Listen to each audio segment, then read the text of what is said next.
Good evening, everyone. Thank you for joining us. Nora is off tonight. I'm Major Garrett. We begin this Christmas night with scenes of utter destruction after an explosion this morning in downtown Nashville.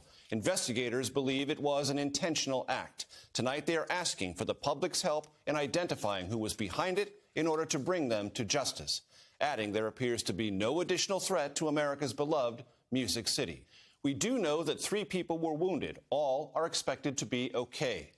Police first went to the area responding to complaints of gunshots. They found this RV parked outside an AT&T building.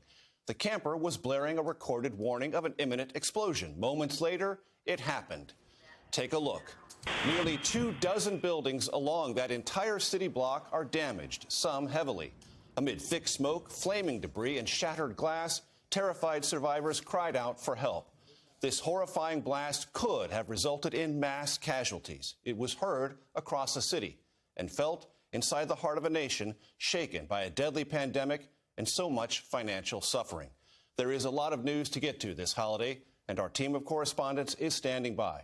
CBS's Jesse Mitchell leads off our coverage in Nashville. Jesse, good evening. Major, tonight downtown Nashville is still sealed off. Law enforcement sources tell CBS News they have found what appear to be human remains near the site of the explosion. They have not indicated whether those remains belong to someone connected to the blast or from an innocent victim. We've got structural damage for at least one solid block. Witnesses say the Christmas Day blast was so powerful it could be heard 2 miles away.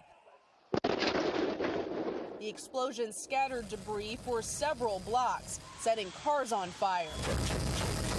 From the air, it looked like a war zone. Several buildings had the windows shattered and their facades blown off.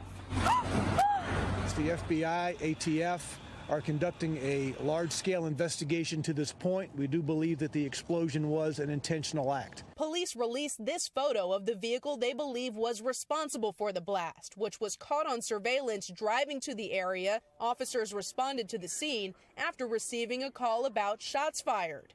Once on the scene, officers heard a recorded warning coming from the RV to evacuate now. You can hear this message. Evacuate now. Officers, upon hearing that, decided to evacuate the buildings nearby.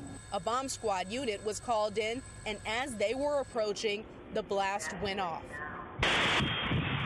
The blast happened around 6:30 a.m. 3 people were taken to the hospital. Their injuries are not life-threatening. We had one officer that was knocked to the ground. The FBI tells CBS News they are looking at all possibilities around the early morning explosive act. And we're putting everything we have into finding who was responsible for what's happened here today. Law enforcement says there is no other imminent threat to the city at this time. They've swept the area with bomb-sniffing dogs. They believe the RV had been parked in the area since Christmas Eve. Major. Jesse Mitchell, thank you.